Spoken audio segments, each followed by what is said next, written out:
Hello, and welcome to episode 41 of Movies and Us. I'm your host, Marcus. I'm DJ. And this is the movie review show that reviews movies from the beginning sometimes. Genre movies from the beginning sometimes. That's close enough. And today we are reviewing the famous 1972 film release of Images. Is it famous? Now I'm letting people just sit there like, what the hell? Quickly Googling what am I about to get into?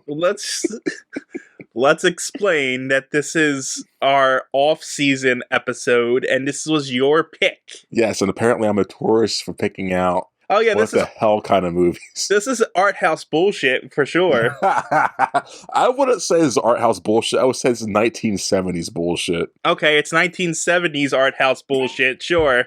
I think the 70s inspired a lot of people today. So, I can't say it's bullshit, but this is definitely a movie. You can say that about every decade. I mean, well, obviously.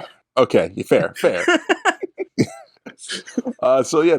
We watched Images. We're going to review Images, and yeah, it's a movie. It was a movie directed by Robert Altman, so you film nerds out there who know what that is. I know he directed MASH. What else did he direct? He directed The Prayer, Shortcuts, Gosford Park, movies I never heard of. And I feel like I should know who this guy is. He's from Missouri. Kansas City, Missouri. He died in LA, 81. What else did he direct, guys? It's just random stuff. I should know. He died when? He died in Los Angeles in 2006. Oh, I thought you said in 81. No, he was 81. Oh, I thought you said he died in 81. I was like, what? His filmography goes to 2006. I mean, that happens sometimes. Look at... He also was in... He wrote Popeye. Oh, that's what we talked about it last week off camera, off mic, yeah. We might have actually did it on mic, but... Yeah, either way. Yeah, the Robin Williams Popeye, right? What? The Robin Williams Popeye? Yes. Or the... Okay. Yeah, 1980 Robin Williams Popeye. Written by and Robert Altman. I just also want to put that and the MASH movie are the only thing that I know of it. This is the only thing... Well, that and Popeye are the things I know him of. So, yeah. So, yeah. I wonder what our fan base age range is going to be for this podcast. And I wonder if we have any old heads who have seen this. I'm like, yeah, man, talk about Images. Yeah. I'm curious. Anyways. Well, in my anime podcast, my average viewer, at least on Spotify, is between 18 and 36. Oh, so that's the average viewership for a lot of things, right? Yeah. People our age is what usually... Yes. Well, what we normally get. If you're going to listen to two guys talk, older guys talk, it's going to be usually those kind. Yeah, sadly. I mean, I guess it's... But that's anime, though. That's so... Well, we're doing superhero movies, so I wonder... There's going to be a female audience for sure, but I don't think... Maybe I'm just being ignorant. I don't know. Not as big. We do get female audiences when we review female-centric stuff. Oh, yeah. It's mostly people our age, but like I said, anime is so niche. Whereas this is popular stuff that we're covering. Well, when we cover anything that you don't choose. Oh, ow. So going back to it, this movie is written by Robert Altman and Susanna York. She's one of the stars in it. She is the main character. I want to say this right off the bat. She's excellent in this. Oh, she is. She is a great actress, and there is nothing wrong with the acting in this at all. And I know we kind of get into that. We go into that a lot, but I want to get that out of the way now because... That's not like a backhanded compliment of anything. But no, it's because the acting's good. I like this movie. It was produced by Tommy Thompson. Thompson? Oh, dumbass. Starring Susanna York, Renee, Auberjones. That. Marcel Bozzufi. Or Auberjones is also possible. Auberjones is also possible. Yes. I'm not, an expert in saying names. If you listen to my anime one, I cannot pronounce Japanese names to save my life, so... Oh, I can't pronounce an American name, let alone a foreign name. I'm ignorant and stupid. So yeah, let's go back to this. So he's starring Susanna York. She's in this. She's in the Superman movie, Superman 1 and 2. She plays Laura. Yeah, we... I don't know if we talked about that in the other... Neither do I, so I'm saying it now. Everything kind of bleeds together, so I don't know what we talk about. I don't think we talked about it because we say stuff like this off mic, like next week we're talking about so-and-so. Yeah, I know. So I never can tell if we say it on air or off air. So I Yeah. feel like sometimes we repeat stuff. It's because of stuff like it's because of that. Because I never know what's on air and what's off air. No. But yeah, she's in that Superman movie. Superman 2 is Laura. Laura Lynn, I guess? No, we talked about it. He's Superman's mom. Oh, that's right. That's right. God, I did the same thing last week. You're right. She's in a few other things. We also starring Renee. Blah blah blah blah. He's in Star Trek: Deep Space Nine, MASH, The Patriot, Boston Legal, a few things. I'm looking at their IMDb. I'm looking at the top hits right now. He's in those. Also starring Marcel Bazoufi. Bazoof. Bazouf. He stars in The French Connection. He plays one of the bad guys in it. Z, The Day of the Hour, March or Die. I'm citing these titles so people can have a reference because it's an old, outdated movie. Also starring Katherine Harrison. She stars in Black Moon, The Dresser, Eat the Rich, Wuthering Heights, and such great movies like that. I never heard of any of her movies. It's my first time seeing her. And also starring... She the kid? I think she's the kid, yeah. Okay. And also starring Hugh Milalius, whatever his name is. Starring some other stuff he's been in, but I don't know. The Dogs of War, The Wicked Lady, Deceptions, McAb, and Mrs. Miller. Yeah, that's a starring cast. A small cast. It's like an isolated movie. What else do I need to talk about in this movie? It's an hour and 1 minutes long. Yep, it was. And it feels it. It does. It does. The budget's estimated at $807,000, which is a lot. It is a lot. I'm gonna put that in perspective. Well, in 1972, it's a lot, yes. Yes, that's a lot of money. It's because I think if you adjust that for inflation to now, it's a lot of money for a movie like this. It's not in the top box office listed, but I'm going to mess into like the top 5 of that year. Oh, the music's also by John Williams, by the way. Yeah, I want to get to that. Yeah, John I saw that in the credit. Like, John Williams did this composes music. What? That's awesome. Well, him and some guy named Stomu Yamashita who was the percussionist. Yes, he's also done some shit I have never heard of, so I'm not going to mention it. Composed by... Oh yeah, the box office for 1972. The top 5, Deep Throat, number 5. Number 4 is Deliverance, great movie. Number 3, What's Up, Doc? Number 2, The Poseidon Adventure, which grossed $93 million. That's not right. $93 million? Worldwide? I guess that's adjusted for figures. And number 1 was The Godfather. Oh, wait. So you went from 5 to 1? Yeah. You know what's funny? What? I've never seen any of those movies. I've heard of them. I heard of a couple of them. You bastard. I've seen 3 of the 5. And I like 2 of the 3 I saw. I don't like Godfather. It's too long. I said Never saw it. People like them. I don't care about that series. I can recognize they're good movies, but I do not like them. We've talked about The Godfather on screen. Like I've heard of The Poseidon Adventure. That's a fun movie. I heard of what were the other Deliverance? ones? I've obviously heard of Deliverance. Never saw it. Okay. Well, What's Up, Doc was number 3. Never even heard of that one. Neither have I. And the other one's called Deep Throat. And I heard the name of that one before. Yeah, I think that's a spy one. Yeah, because I think that's where we get the term. The term Deep Throat, like the X-Files character and exactly stuff. But I don't even know what it's about. No. I'm looking at the rest of the list. Nothing worth really mentioning. I mean, yeah, if you might as well get the box office out of the likes, I don't think we're going to go back to this year. No, that's it. Yeah, no, that's all the things I want to talk about. So yeah, John Williams, is this after Star Wars, right? No. The first one came out in 71, right? No. The first one came out in 79? No, it's not that late. As we all Google this and Star Wars fans are yelling at us, it came out in 81, you morons. No, not that late. The original release date, 77. I was close. Yeah, I knew it was late 70s. Holy shit. Was it really that late? Yeah. No way. I think, what was it? Empire came out in 81. I guess you're right. I just felt that they were older than that. I think Empire came out in 81, and I want to say, I remember Return of Jedi in 87, but it might have been 84. So the first one came out 77, Empire 80. Okay, I was off by a year. And the other one, for some reason, wasn't mentioning it. 83. 83. Wow, I was really off with Return of Jedi. I don't know why I remembered 87. Probably the re-releases, I would assume. Maybe. 1977. I've been watching, side tangent, I've been rewatching the new trilogy, just to see how I feel about him. My God, it is bad. It is not. We're not talking good. about Star Wars. I know. So let's get back to it. Don't watch the trilogy, guys. Let's get back to Images. What else do we talk about? That's it, I guess, huh? There's nothing behind the scenes.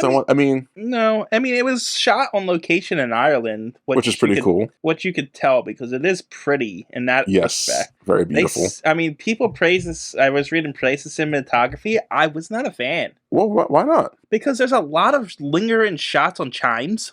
I don't think you blame the cinematography as in for direction and there was a lot of shots behind stuff, like behind banisters where you couldn't see things. Yeah, this film is filmed in a way to feel distant, I feel, from everyone, including herself. But the it's main like character. The distant is fine, but there's like one scene where it's literally shot from behind a banister, and most of the shot is just a piece of wood in front of you, and you see in between while they're doing a puzzle. Oh, I like that.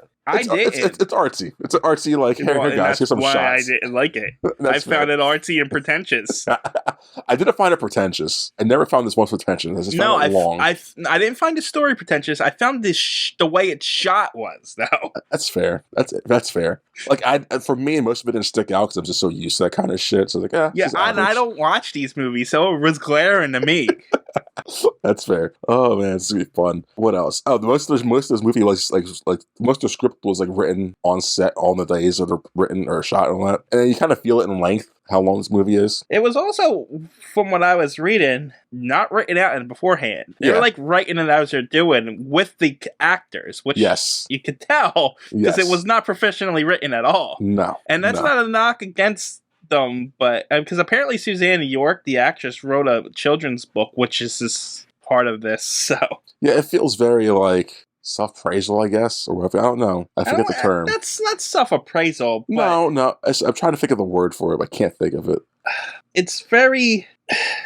You know I'm going with this, right? I'm trying to think of a word to describe it. Transformative as it goes on. Yes. Not transformative as it's, epic and it transformed the way we view things, but it kind of transformed as the movie progressed. They felt like the story was being written and evolving as each scene was filmed and written. Yes. You know what I'm saying? Yes. I want to talk about the awards real quick. This movie was released at the Cannes Film Festival in the 72. It did win for Best Actress from Sandra Zorg. She deserved it, like you said earlier. Yeah, she's great sense. in it. Nominated for other awards and other festival circuits and all that shit.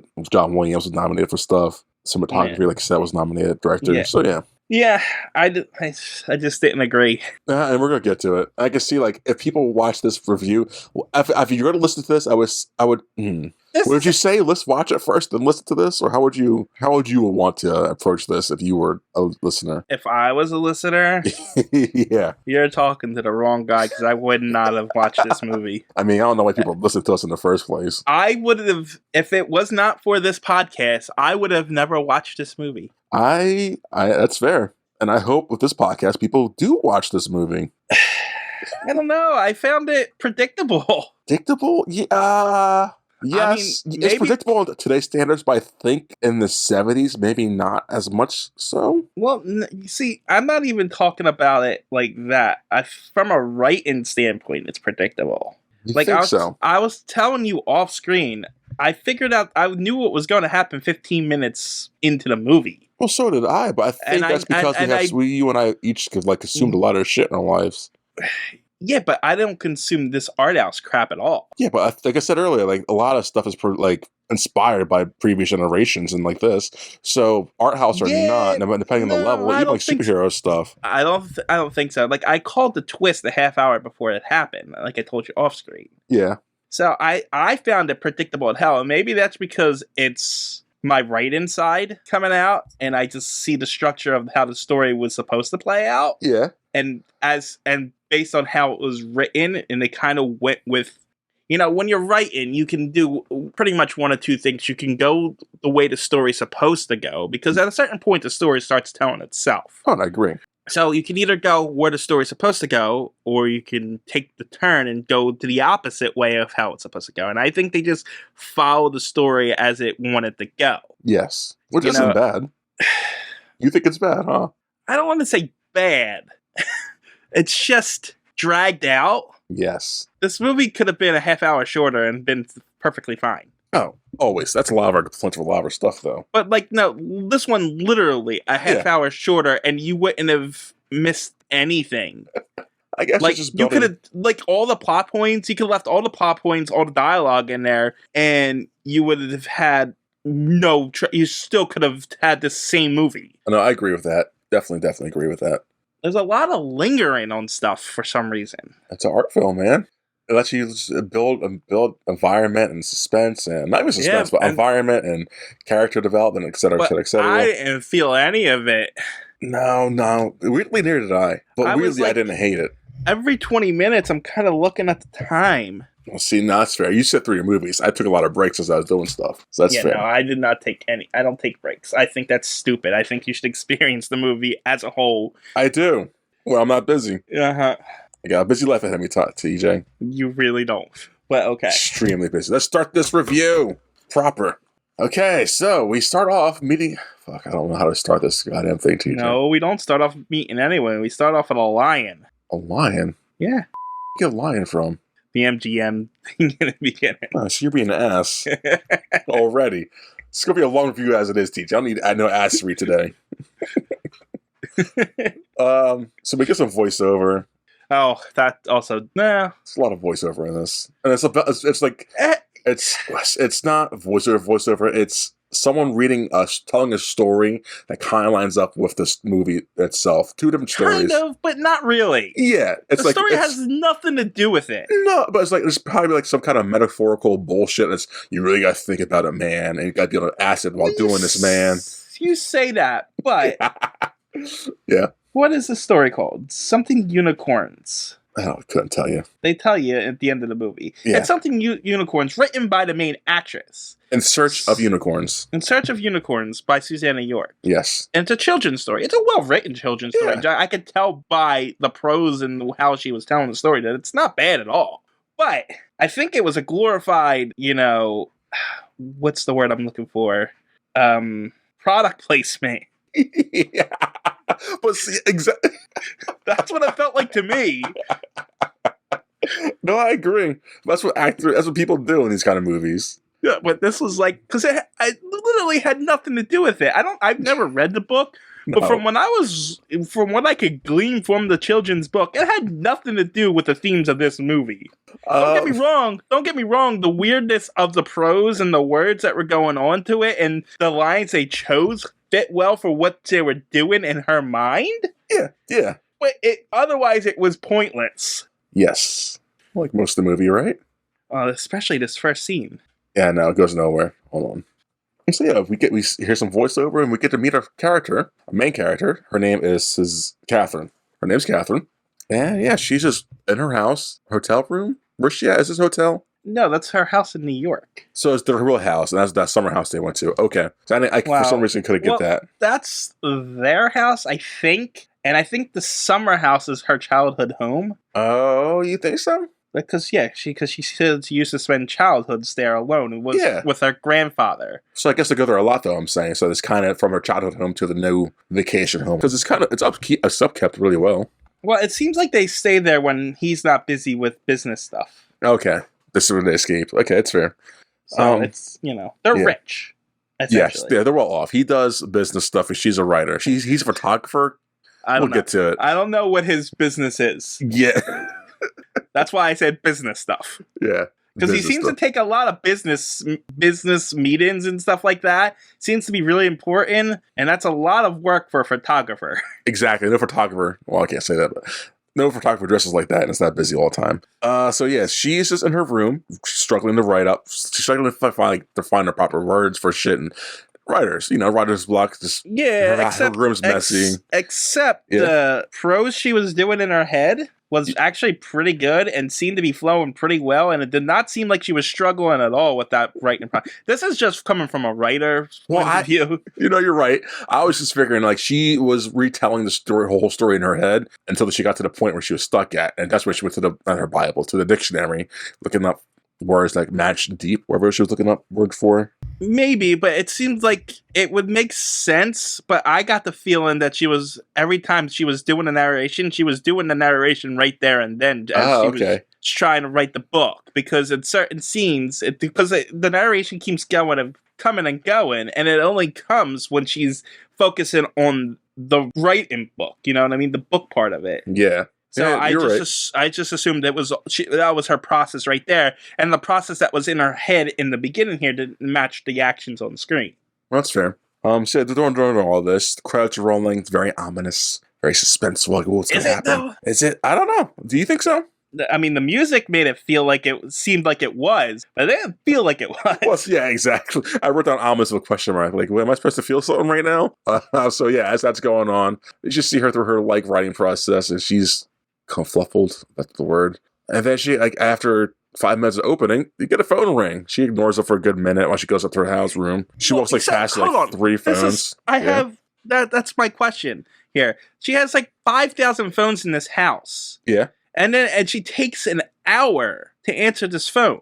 Why? She's ignoring it. I think she's wanted to let it ring out so she could do her thing. She was too focused in her work. But then it stops and she picks it up on the first ring the next time. Yeah, because that's when she's kind of zoned back into reality. She was going to pick it up, but then it stopped. And she's like, okay, I guess it's over with. Phone rings again. Like, okay, I'm in reality right now. What's up? No, this is some of the artsy stuff that just annoyed me. No, you're not a true artist then. And the phone rang, and it annoyed the shit out of me. Yeah, it was. It's his 1970s ringtone. It's also 1970 rotary phones. So it's just loud. Answer the goddamn phone. And so on the phone, the first time she answers, it's her friend, right? Yeah. Jen. Why do they have 7 phones? Well, I mean, they're rich. They're rich. They literally have a phone 5 feet from each other. Well, would you want to go from upstairs to downstairs and go back upstairs? Well, no, there's literally a phone in the room she's in, and then in a closet right next to her, there's another phone. This is rich. I don't know what to do with the money, so put more phones in the house to waste money. She answered the phone the first time. It's her friend Jen. Her friend just talks. Is it Jen? I thought it was Joan. It's her friend. It's not relevant to the story. So her friend's talking. Catherine gets up, walks away as the phone's still on. Friend talks. She goes back to the phone, hangs up after saying some shit. Phone rings again. She picks it back up. No, because she's talking to her in the middle of the conversation. That's what happens. In the middle of the conversation, she hears a voice, and it's someone saying, "Hey, Catherine, your husband's cheating on you." I'm not directly like that, but just summarizing. You should be aware of that. And Catherine's freaking out. And this happens throughout the whole movie, not just in phone calls, but Catherine has, I assume, schizophrenic. So she sees things that aren't there. She hears things that aren't there. So it's going to be hard to tell you guys what's going on in this. So the voice, at first, I thought, I just realized what the voice was right now as we're talking about it. What is it? Because I thought someone was calling her. Yeah. And telling her about her husband. And I was like, that never came back. Where is it? And then I'm realizing, her talking to herself. She thinks her husband's cheating on her. You just got that? I just got it now, yeah. Mister, I figured out the twist 30 minutes in. Just got the telephone thing. I just got the telephone thing because this is the first 5-10 minutes in the movie. I had no idea what's going on. No, that's fair.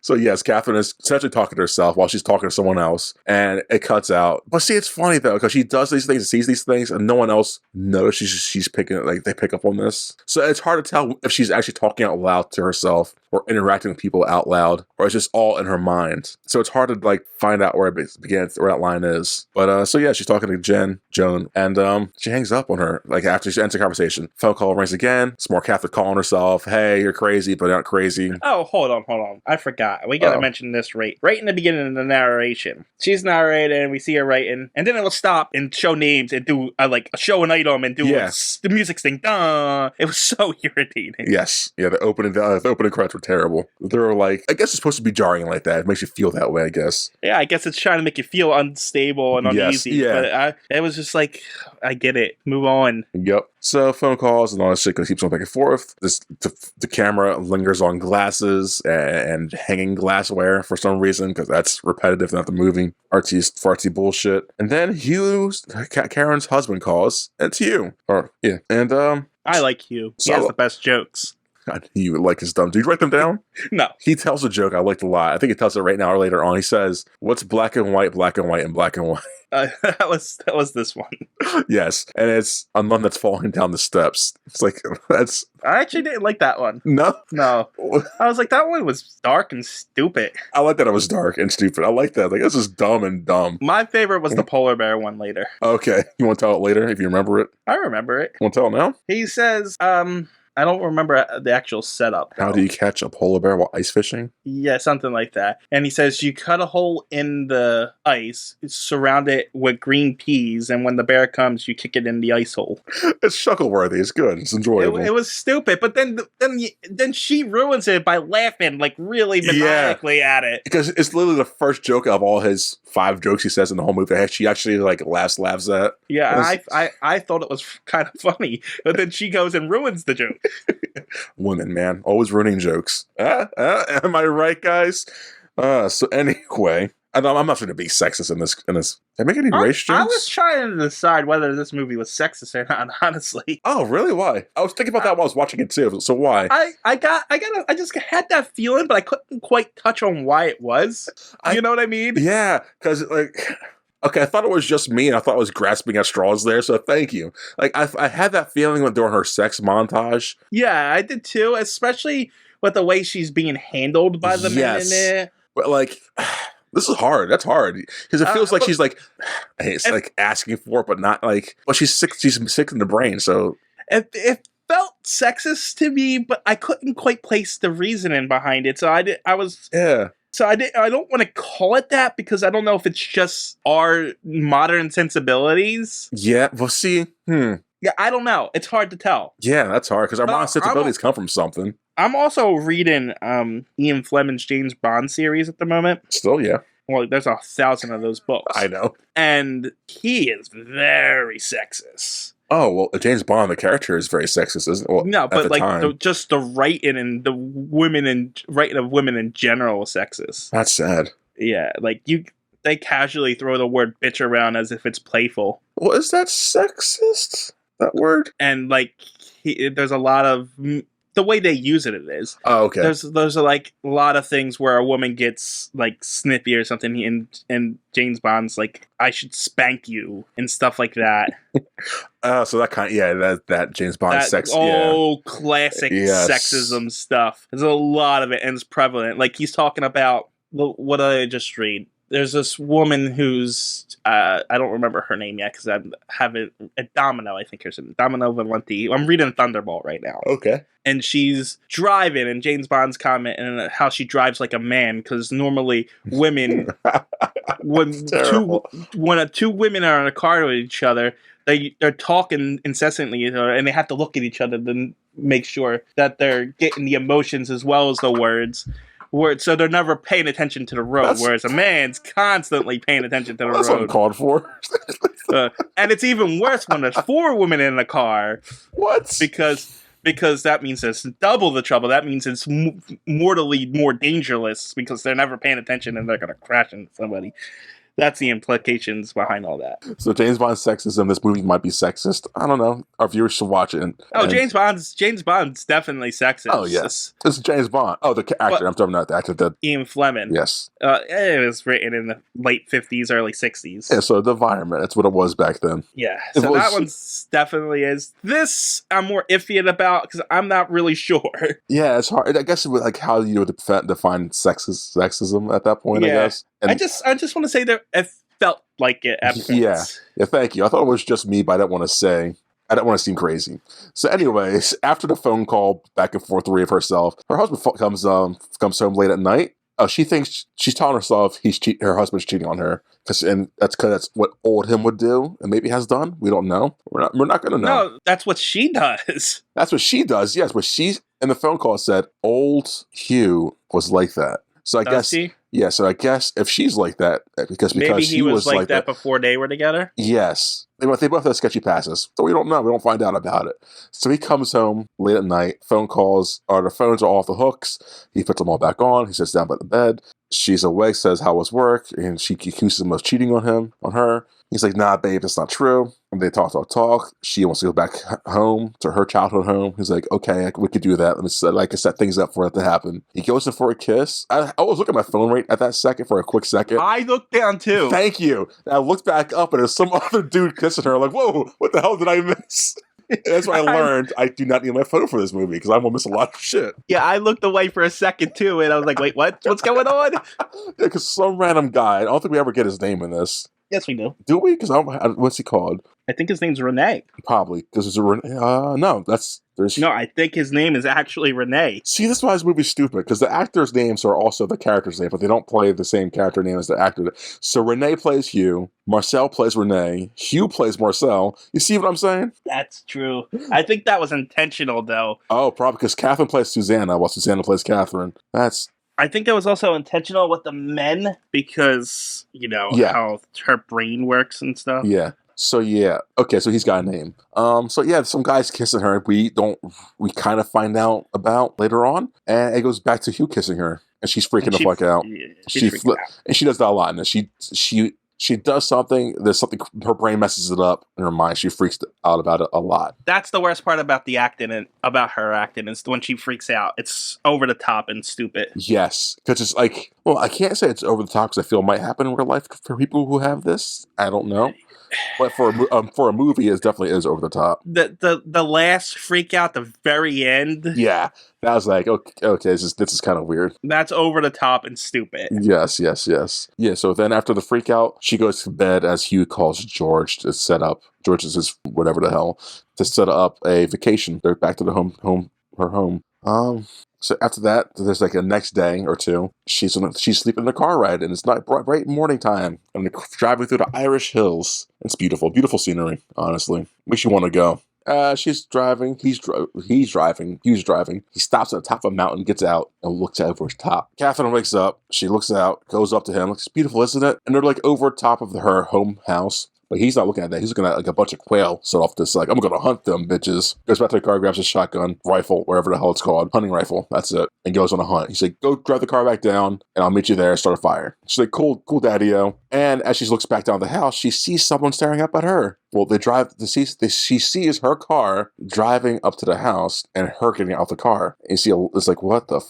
She's all mind freaked. She makes eye contact with herself. And she's like, what the f***? Do you think she was beside herself? I would say she's across from herself. Mine was better.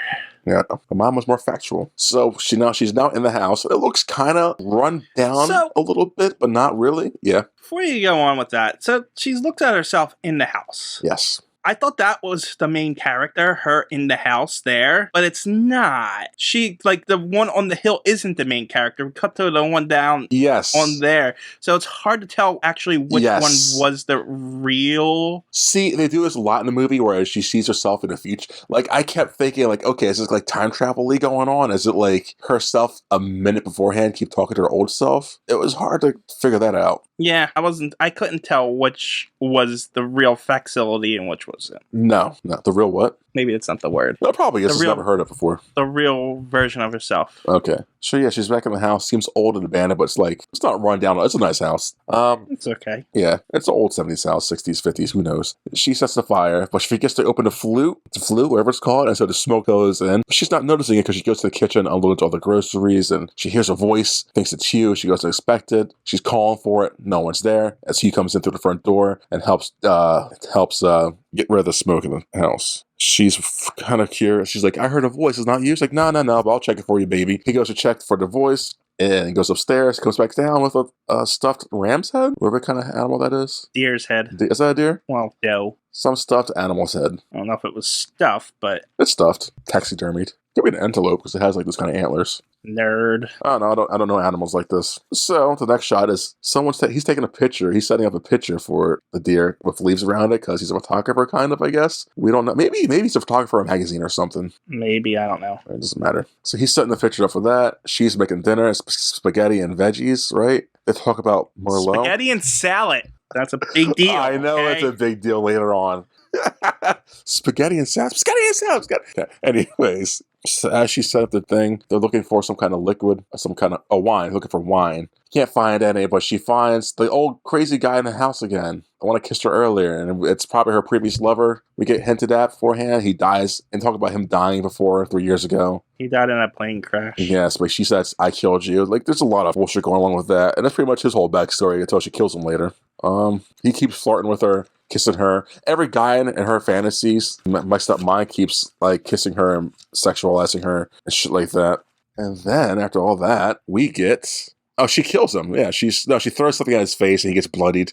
And he walks. That's later. Oh, it's this one. No, she kills him later. Yeah. She throws something at his face. It really hurts him. He starts bleeding everywhere. And he walks to the kitchen. But then he walks in and he wounded himself. But she's thinking he was going to see this guy, but he doesn't. Actually turns into Hugh.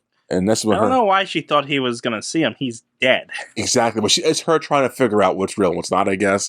Yeah, I know. But at this point, it doesn't make sense because he's dead. Yes. There's no way around that one. Yes. No, there isn't. Well, how did he die, though? Because she said in the sequence, maybe it wasn't you that died. Maybe it was someone switched places, spots with you. Maybe, but I mean... She's talking herself out of it. The later one makes more sense. Yes. That he's Yes.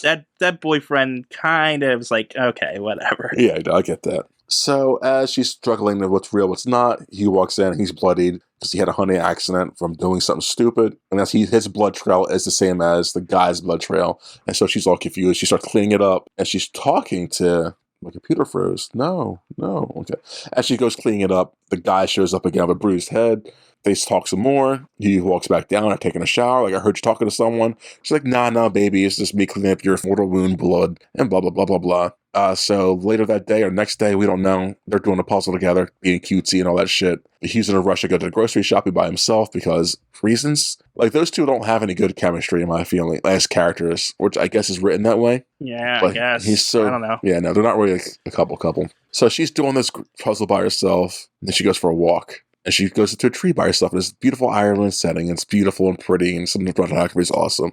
But this dog runs up to her. She's afraid of dogs, doesn't like them. We don't know. I don't know what the deal with this dog is. She freaks out over it every time, but it never comes back. No, it doesn't. I felt like the dog was a part of her killing someone. Don't fucking know. Something happened to her as a kid or something with the dog, but they never explained the stupid dog. They never do. It's up to us, the viewers, to figure that shit out. So she runs... Stupid. Yeah. She runs home. She finds a girl in her closet.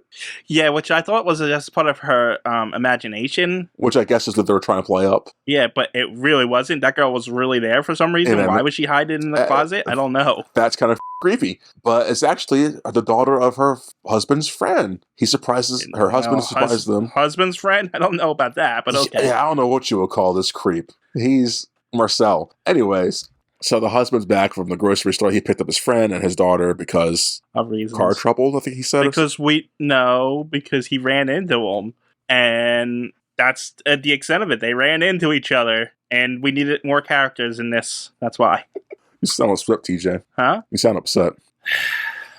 What's the about? This movie wasn't very good. You're not really good. It's good. So anyways, this new guy, Marcel, is all over Catherine. Like just always groping her, kissing her. Like, because I guess she leaded him on earlier in life, and he's never gave up on that. The daughter's blonde. No, I assume they slept with each other. That, or he's nasty. I don't like him at all. I hate. No, he's kind of gross. Yeah, I hate every sequence with him. I feel so uncomfortable. It kills me. He's very rapey. Yes, he's rapey. The other guy that she thinks died is very lovey.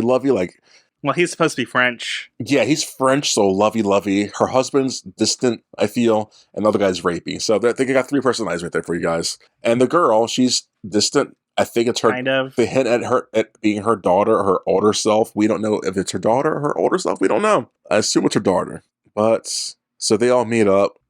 She can't find, or the husband can't find another alcohol they're looking for. But instead, something happens, and she's like, and he can't find steaks because she told him to pick up steaks from the grocery store, but he didn't do that because he's an asshole. And so he says, "Hey, babe, what's for dinner?" And she's like, "Spaghetti and salad." And he said, "Again?" And she freaks the fuck out. But he did go. He actually said he did. To go what? Go actually buy the steak. He said, "I was joking." Yeah. But she's not there for that, and she just runs upstairs and has a freak out. Yeah, it's stupid. She's mentally ill, so I get it. I guess. Yeah. So after that, she goes upstairs. A kid gets her. Susanna gets her. That's the kid's name. To go back downstairs, and Marcel's telling the story how his wife cheated on him with a lot of people, 16 people in 1 year or some shit like that. Yeah, it was a lot. Yeah, and how he wants revenge, or how he wants Savannah for the year, or he's going to bring it all to the news. And so Susanna, her mind f***s up again. So she brings Susanna to the car with her husband. but it's actually Marcel. Marcel's kissing her.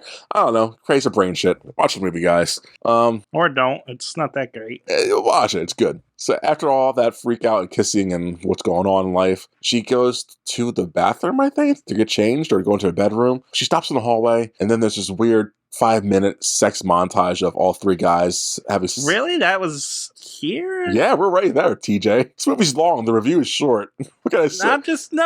I thought that she was alone. Everyone left after that point when she did she that. put the kid back in the car. Okay, and I didn't say that. They're all leaving, and she's going to the hallway to go to her room, I guess, or shower. She sits in the hallway. Then it's the sex montage. Three guys. It's like 3 different sexual encounters from playful to the full sex. Like not showing sex, but alluding to it. And then she gets out of it. She's like snaps out of that montage. She's back to her room herself, and she walks into her room and she sees herself laying there naked, and she freaks out. It's actually her husband, Hugh, laying there, waiting for her, and he consoles her. I guess I should have used the beside herself point at that point. There you go. I was kidding. I'm going through this, aren't I? I'm proud of myself. Nothing happens in this movie. Be quiet, TJ. It's a good pick, okay, man? I pick good movies all the time. Uh-huh. Yeah. So the next day, they're all back together in the house. The guy walks back in, molesting Catherine. As her husband's sleeping, comes downstairs, he stops, etc., etc. Catherine and Susan go for a walk. I thought she was going to die in this, the girl. I thought she was going to get, like, stolen and shit was going to go dark real quickly, but it didn't. So as they're going for a walk, the dog comes across them again. Catherine freaks out, leaves the girl behind. As she's leaving the girl, some old guy comes walking up, like, "Hey, that's my dog, little girl." And I thought something weird was going to happen there. Yeah, I thought she was going to get killed. Like, raped and killed. Like, that's how that happens. Like, I thought literally that's how the movie was going to turn. Because otherwise, this character is completely pointless. He is completely pointless. He gives a little bit of suspense later on in the movie. A little suspense for a fake out scene, but that's about it. So Susanna gets back in the house. The other two guys go out quail hunting. So as Susanna's back here, she sees the other guy who she first kissed in the movie, and she's saying she'd be dead. He's like, "Oh, I should be dead, all right? Well, take this gun, load it, and shoot me." She does. She takes it, loads it, and shoots him, and he dies very bloody and violently. But actually, she didn't shoot him. She shot a camera. Or did she shoot him? Who knows? Oh, man. So she goes back out. She walks out back out the house, goes to a fucking waterfall, writes... That was right there when she shot him, that I knew how the ending was going to play out. Yeah, same here. Like, okay, she's going to start... Yeah, same. Honestly, I thought that was her husband right there. No, I knew that was her killing off her sick self there, so... No. And she figured it out. I thought it was her going to be her husband right there. So after that, Susanna goes, writes a book, then she goes back to the house. Some more people talk. She makes out with someone, but it's not to them, actually. Oh, the girls return by the guy. I must hear the gunshot. They all run inside the house. Like, "Oh, what was that?" And hey, by the way, my dog's name's Archie. Hidden puzzle? Okay. Later that night, Catherine and Susanna are doing a puzzle. Susanna can't finish a puzzle.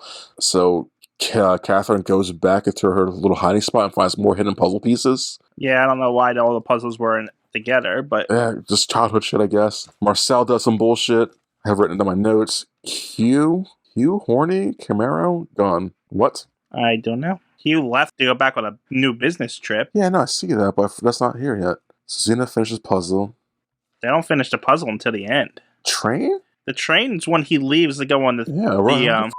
Oh, he's... Hugh? I mean, she's down there doing a puzzle, and Marcel comes up and, gets rough with her again, and then she kind of gives in to him, but then she is going to go get the scissors and kill him. But she doesn't do it yet because her husband comes back, and it's actually Hugh. Random shit. So yeah, Hugh goes on a train ride back to where he works at because reasons. He's got to leave town. She's not happy with it, but she drives him out anyways. She drives back, sees herself kissing Marcel, so it's not going on. And then she goes back to the house, and this is when Marcel comes back in and starts molesting her again, tries to have sex with her, takes off his shirt, she stabs him right in the chest with a good old knife, and he dies there. Faceless, because his shirt's over his head. Like, was that really Marcel? What's her husband she just killed? Who knows? We don't know. I don't know, but they play it up for a long time. A long time, because later that day, or the night, she sleeps it out. She walks over to their body, sleeps it out. I like that they played it up for a long time. It doesn't pay off, but I like that they played it off. They wanted you to think that she actually went crazy there and actually killed him. Yes, I like that. But I knew it wasn't true, though, because when she got back, he was right there in the house. She says, "Come out." So exactly. Exactly. So yeah, she kills him, sleeps it off. Next morning, his body's still there. She's walking over it like nothing's happening. Make breakfast. She goes outside the house because the dog's chased or walked into the house because the dog's an asshole. And it's the guy's walking up like, "Hey, how's it going? My dog's here. I got to work 3 hours a day. Blah blah blah." She's like, "Hey, we'll come in for breakfast." She's inviting people into the house so she makes sure so she can see if they can see the body or not. If they can, she's crazy. She's the murderer. If she doesn't, if they don't see it, she's crazy. Yeah. She gets it. But if she did do it, she's gonna go to jail. But I think she wants that because it'd be like a peace of mind for her. Like, okay, I'm not completely crazy, even though I am crazy. Okay. I don't know. I guess. So the guy refuses and he leaves. That's like the last time we see of him. And then the little girl comes running up. She's been like, she ran 6 miles to the house for some reason because she hasn't seen her dad all night. And that's where like Catherine's like, well, her dad has the car. Exactly. But the Catherine's like, you haven't seen your dad, would you let see him? Blah, blah, blah. I saw him last night. When he came home, he was drunk. So Catherine's like, okay, so what I did last night didn't happen. The girl goes in, there's no body. Oh, wow. So sad. No craziness going on. So after that, that's what the girl says. I think it'll be just like you when I get older because we look a lot alike. Yeah, I started to think there that maybe she was her. Yeah. That's why I thought she was her too. I thought beforehand she was her daughter, but then that line's like maybe it's just her back then. Yeah, what's going maybe on? Susanna is the imagination. We're not gonna know. I thought way too hard about this because they didn't. That sentence you just said right there is why I don't like artsy movies. The audience thinks more about it than the people who make it. Yep. Anyway, that's why I hate a lot of art films. That's why a lot of them did you choose suck. this movie again? So I thought it'd be fun, okay, TJ? I thought it'd be a fun thing to talk about. How did you even hear about this movie? I listened to a lot of podcasts. Did they like this movie, the last podcast? Yeah. I wrote down my notes. S is K's kid. Apparently I'm wrong. So Kay drives S back to S's house. Catherine drives Suzanne back to her house. And Marcel's there making... See, maybe Marcel's not... Maybe she's just fantasizing the rape. Like, maybe he's actually a good guy? Oh, I didn't take it he was a rapist or anything. I take it he's just rough and she liked it that way. Because he's different than the other guys. Oh, see, I was thinking, like, that's how she first met him. Like, he cheated on his wife with her. So that's always her interpretation of him. But in real life, maybe he's just an innocent, not innocent, but, like, a good father. And, like, she's, like... Well, maybe he is a good father, but just likes it rough. But, like, maybe he doesn't... Maybe he's not touching her. Maybe she's just. Oh, I mean, he does touch her, but they do say that they were kissing, and the daughter didn't see it. That's it. So yeah, maybe he's just an asshole. He's just a scumbag. So yeah, after she drops, he was a bit of a scumbag in that regard. He did feel rapey. Yeah. So after Catherine drops off Susanna and says, "Peace out, Marcel. I'm not having any of your steak you're making for me." She drives back home. She drives past a guy who's broken down, and he's waving her off. And then she drives past herself, who's waving her down. And she's like, nah, you old man. I ain't gonna talk to you. She drives back to her house, but then decides to go back to her stuff that she drove past. And then she gets to the car, she gets to her old self. Her old self runs up to her car, and they have some dialogue. And she says to her old self, listen, bitch, I'm gonna kill you. You better start running. She drives back and then drives forward to her. And she drives the lady, or she throws the lady off the cliff, and she falls down the cliff and down the waterfall for like 2 minutes. Oh, I know exactly what this was. Yeah, no, that was obviously, yeah. And then so after that, she sleeps it off and goes back to her place in New York City, or that. She has a shower. She sleeps first. Whatever she does, she sleeps. She has a shower, and while she's showering, someone walks in. It's her. But she's like, I killed you. You're not here anymore. She's like, nah, I bet you didn't kill me. You killed your husband. And flashback is actually her husband laying dead at the bottom of the waterfall. Catherine. Dun, dun, dun. Oh, man. What a fucking long Twilight Zone episode that was. Overreacts. And that's the movie, guys. That is Images. Thank you very much. Yeah, then honestly, after saying that, that's definitely like a 10-minute sci-fi episode, or Twilight Zone episode. Yeah. I didn't like it. Well, you don't like anything, TJ, so whatever. It's not true. I like some stuff. So yeah, you said you didn't like it. What would you give this rate? What would you rate it? Like, what did you like about it? What did you like about it first? I like the acting. Okay. I like the idea behind it. Yeah. It's just they should have took some more risks and went different directions with it. Well, what kind of maybe give you a different twist than like maybe her husband was killed. Then the husband being her there, or even still have that, and actually have her seeing herself actually a doppelganger or something. See, I don't like the doppelganger thing, but I do wish they had more risk. I do agree with that. Like something along those lines. Yeah, I could agree with most of that. Me personally, I didn't hate this. I didn't love it. I didn't hate this. Like, it was a movie. It was under 2 hours, so I was happy. It's still hour 40 something, still But long. It could have been shorter. It didn't feel like it was under 2 hours, though. No, it didn't. The first time watching it doesn't. There's just scenes that drag and scenes that don't make no sense. Like, she sees herself walking down a mountain near a waterfall one time. She says, "Turn back," like 3 times, and she says, "I can't hear you," to herself. And then that's the end of the scene. She walks away. It's like that whole scene's pointless. Yeah. How about someone re-edits this to make it shorter, like an hour, and then we watch it, and we'll see how better it is. But you bring up the Twilight Zone, but there are better Twilight Zone episodes. Oh yeah, this is like a weaker. That's like a middle of the road Twilight Zone episode. They should have played up her madness more. Yeah, how so though? Like, make the imagery more surreal. Yes, Mandy's surreal or just surreal? Maybe make things more distorted, or make her see different things that aren't, because it felt like it was hard to tell when we were in her head and when we weren't. Yeah, I can agree with. Yeah, but I guess they didn't want us to know when we were in her head. No, I understand that, but like it was hard to tell sometimes if she was actually crazy. Yeah, and maybe that's what they were going for. Yes, that's what they're going for. Yeah, that's what I would go for personally. But it was at that point, it was like, okay, once you figure out she is crazy, then the movie's just boring. Yeah, you're right. And I think most people figure out she's crazy 30 minutes in. Too early. Yeah, exactly. They needed to play. If they wanted to go that route, they should have played it up a little better. It should have been like they should have a slow burn, like kind of like in The Shining, how Jack slowly turns crazy. Yeah, they should have. They needed to draw it out more if they wanted to go that route, or else they needed to go the other route and make it more surreal. No, I definitely agree. I agree with all that. So with all that being said and how your feelings are out there, what would you give this rating? I was at a 5 when we started. I think I'm at a 4. Oh, that's fair. So do you think 4 is like a good, strong number of that? Not too weak, not too strong? I think it's just below average. Okay. Well, I'm giving it a 5. I was at a 6, went down to a 5. Like I don't love it, but I don't hate it. It's just a movie in the middle for me. I would never watch this movie again. I would watch it with someone else to see how they reacted to it. Because I'm curious. I want to see. Like I would fall asleep. Oh yeah, I can see that. It's. I took a nap beforehand, so I didn't fall asleep. It's like I know I'm gonna fall asleep during this movie.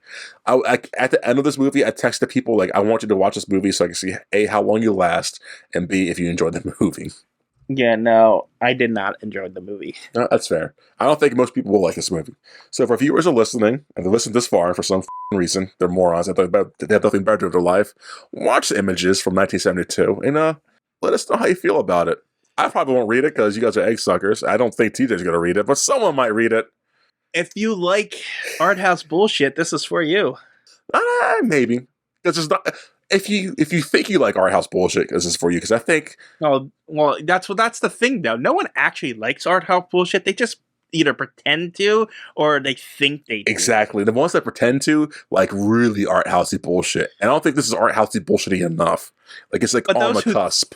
Those who think they do might like it, but then they might come to the realization that they don't actually like artsy stuff. And you know what? That was me in my college career. I was like, oh, I like artsy stuff because it's real filmmaking, man. And then like we get all like, man, what the that's a waste of my time.